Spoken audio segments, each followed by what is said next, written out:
The Larks finished up Game 4 of the 4-game series against Park City on Sunday, June 16th in Hays, in an action-packed day that included a total of 30 runs scored between the two teams. Nash Neff got the start for the Larks as we picked this one up in the first inning. The Rangers got men on base early and often in the first and punched Neff in the mouth with 5 quick runs that included that error, a couple of walks as seen here, and a couple of hits to take an early 5-0 lead with only 1 out. While Nash was struggling to find the strike zone all inning, he was able to get Grease bowling into a 2-strike count. What appeared to be a strike him out, throw him out ending double play at third was not agreed on by the outfield umpire. The umpire called the runner safe at third while appearing to be clearly out. The fans, players, and coaches argued to their dismay, but the inning went on. The Rangers went on to score 6 more runs throughout the first inning, all with 2 outs, that concluded with this monster 3-run home run to deep left field by Brandon Morgan.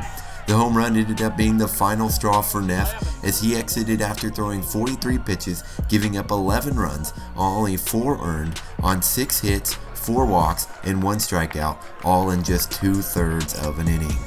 Ty Hitsos got the start for the Rangers, starting with an 11-run cushion. Before Ty could throw the first pitch, the Larks' first base coach was still hot over the call from last inning, letting the first base ump know. If you look here, you can see the two having a heated discussion before time was called by the home plate umpire. The first base umpire had enough and decided it to be an early exit for the Larks coach. Jumping now to the 3rd inning, the Larks finally got to Hitsos. They got the inning started with the leadoff plunk, got a couple of hits by Jimmy DeLeon and George Sutherland, which all led to the first run for the Larks. With runners on, Justin Lee shot this RBI single to right field, scoring DeLeon. A couple of batters later, with the bases loaded, Mikey Gangwich got his turn to swing the bat. He shot a ball down right field and ended up with a 2 RBI double to shrink the deficit to just 7 runs at 11-4. The Larks were filling the winning shift in their favor as they continued with the 3rd inning.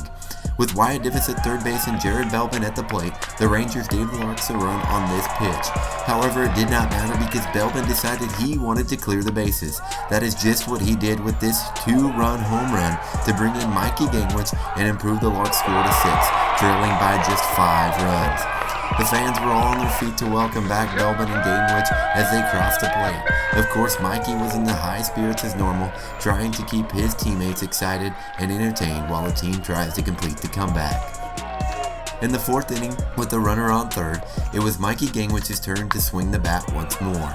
With the score now at 12-6, Mikey launches this bomb over the fence and answers Belbin's 2-run home run with a 2-run blast of his own. This one again brought the fans to their feet and kept the momentum in the Larks' favor.